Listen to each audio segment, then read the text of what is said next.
Bonjour à toutes et à tous, je suis très content de vous retrouver aujourd'hui pour cette première vidéo sur notre chaîne Drone TV. Alors Drone TV, c'est une chaîne qui vise à la fois expliquer le fonctionnement d'un point de vue pratique, d'un point de vue théorique aussi, notamment via des tutoriels, le fonctionnement de tout type de drone. Alors ici, on va se lancer par exemple dans un premier projet qui concerne un drone de type quadricoptère. Alors là, on a choisi un kit qui présente l'avantage d'être peu cher, puisque 470 € pour l'ensemble des pièces qu'on va avoir, c'est vraiment très cher. Alors après, c'est sûr qu'il ne faut pas s'attendre à avoir la Rolls-Royce des drones derrière, si on peut dire. Mais déjà, ça va nous faire un bon premier projet pour expliquer toute la connectivité donc sur un drone de type quadricoptère, le fonctionnement des différentes pièces, leur rôle, etc. Et puis, alors quand je dis qu'on a toutes les pièces, c'est vraiment quasiment toutes les pièces, hein. Là, on peut voir, alors on va grossir l'image, on a à la fois le contrôleur de vol ici, donc ça va être le Pixhawk 2. Ah, c'est marqué ici, 2.4.8, donc c'est pas la toute dernière version, mais ça va nous permettre de prendre en main le logiciel libre QGround Control. L'avantage aussi de ce type de contrôleur de vol, c'est qu'on a vraiment accès à tout le code à l'intérieur, hein. Donc que ce soit clair, PX4, ça c'est le nom du code, et Pixhawk, ça c'est le nom du hardware, donc du matériel qui embarque le code. Donc ça, c'est vraiment aussi un avantage, hein, parce que si on veut aller modifier le code à l'intérieur et faire des choses à notre sauce, parce qu'on a rajouté par exemple une caméra pour faire du tracking d'objets par exemple, on peut vraiment tout faire. Donc ça, c'est aussi un très bon point au niveau de ce kit-là.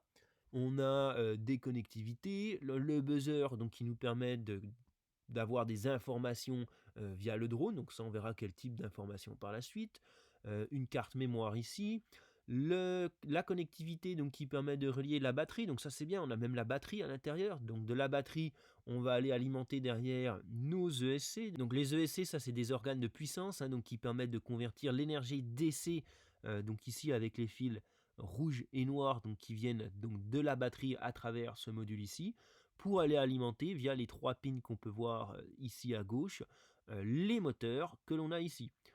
Alors on va avoir également, donc il y a les hélices qui sont fournies, on a le GPS, donc ça oui ça doit être le GPS, et d'ailleurs ça c'est le mât du GPS. On a même un petit beeper qui permet donc de savoir l'état du niveau de tension au niveau de la batterie, hein. On va voir, ça c'est des batteries LiPo. Les batteries LiPo c'est assez fragile, donc il faut vraiment faire attention, hein. Si elles arrivent à un niveau trop bas de tension, on pourrait l'endommager et donc réduire son nombre de cycles de fonctionnement. Donc via ce petit beeper là, ça nous permet de savoir où on en est au niveau de notre batterie. On a même des pins ici qui nous permettent de faire la connexion entre le moteur et les ESC de manière propre. Et puis ici, je pense, ça doit être du heat shrink. Donc le heat shrink, c'est dit autrement, hein, c'est des gaines thermo-rétractables qui nous permettent de mettre ça, enfin, en fait, on met ça sur la soudure et ça nous permet d'avoir quelque chose de propre derrière. Donc ici, on revoit effectivement, donc là, on a un scratch qui nous permet d'attacher les différents matériels, la télécommande, le châssis du drone. On a également, donc ça c'est la manière de démonter, ici donc les ESC, alors le fil ici hein, en noir et blanc, donc ça c'est ce qu'on va aller accrocher, fixer sur le contrôleur de vol qui est ici, donc normalement ça se fixe je pense par le haut, hein, et donc ça va nous permettre d'envoyer la commande PWM pour faire varier la vitesse de rotation des moteurs. Ici, on a le petit bouton qui nous permet donc de armer les moteurs et donc de dire que notre drone est prêt pour pouvoir décoller. Ici, c'est une nouvelle photo en fait du contrôleur de vol. Et puis donc ici, on a les différents moteurs. Alors après, en termes de le contenu, si on veut voir un petit peu plus dans le détail, on va un peu plus bas. Donc ici, on a le numéro du frame, c'est-à-dire le cadre, les Obeying X Rotor 40 ampères. Donc ça, c'est les ESC. 40 ampères, c'est bien, ça commence à être assez costaud, notamment vu le volume du drone et du châssis, hein. Ça a l'air d'être un drone de type de taille moyenne, hein. Et puis, on va avoir derrière, on a également moteur 700 kV.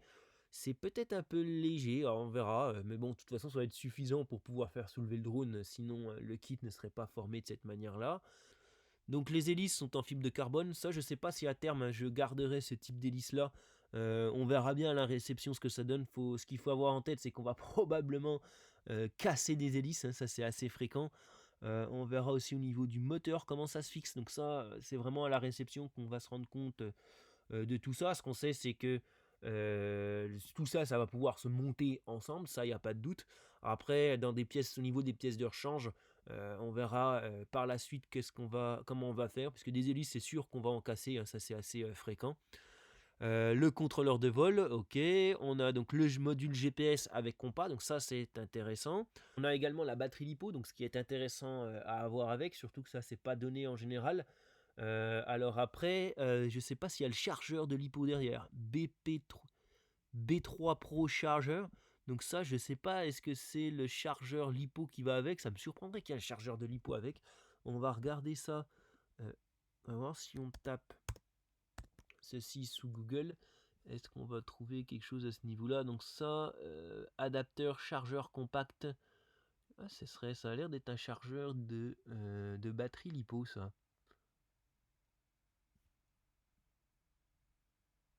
Ok. Une cellule, deux cellules, donc ouais, ok. Donc ça a l'air. Oui, c'est un chargeur de batterie. Donc ça, c'est fantastique. On a vraiment tout dans ce kit. On a même le chargeur de LiPo. Alors après, encore une fois, on va faire le test. Je pense pas que ce soit la Rolls-Royce des batteries, des chargeurs de batterie LiPo. Mais bon, au moins on en a un à l'intérieur. Et c'est compatible aussi Union Européenne au niveau de la prise pour pouvoir faire le chargement. Donc ça, c'est bon à ce niveau-là. Et puis notre batterie, ça c'est du 4400 mAh, 30 cellules. Donc ça c'est pas mal, ça commence à être suffisamment costaud. Après, il faut voir aussi par rapport au poids du drone au complet. Ça, je sais pas si c'est... Est-ce que c'est indiqué quelque part? Non, ce sera pas là. Mais bon, on verra bien. En tout cas, j'ai passé la commande de ce kit-là. On est le 24 mai au jour d'aujourd'hui et on est censé le recevoir entre le 11 et le 27 juillet. Donc ça, c'est quand même assez long, hein, quasiment 2 mois, environ 2 mois de délai. Alors je ne sais pas si dans les délais, ils prennent en compte le fait qu'on est dans un contexte de Covid-19 et que ça a tendance à rallonger les délais de livraison. Mais en tout cas, on verra bien et puis je vous donnerai des nouvelles dès que j'aurai sa réception et on pourra monter tout ça ensemble et voir le fonctionnement des différentes parties qui sont à l'intérieur. Donc j'ai bien hâte de voir ce que ça donne. Alors à dire vrai, je sais pas trop à quoi m'attendre avec ce kit. C'est vrai que c'est pas cher pour avoir l'ensemble des composants à l'intérieur. Jusqu'à quel point on peut avoir quand même quelque chose de pas cher mais de fonctionnel pour pouvoir s'amuser et faire un petit peu de développement, ou est-ce qu'on va quasiment devoir rechanger toutes les pièces pour l'améliorer par la suite. En tout cas, cela on verra bien, et donc je vous donne rendez-vous lorsqu'on aura reçu ce drone. Je vous remercie et à bientôt.